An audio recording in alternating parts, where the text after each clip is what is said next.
বাবু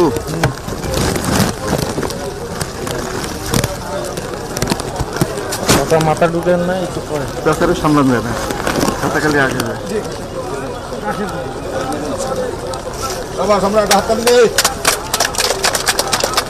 আবার যায়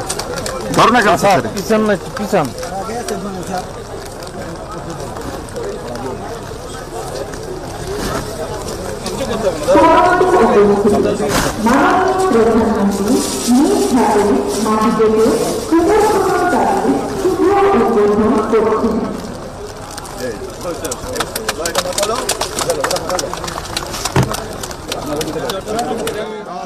খন্দকার আব্দুল মুক্তাদির সহ এখানে প্রধানমন্ত্রী মাটি কাটছেন শ্রমিকদের সাথে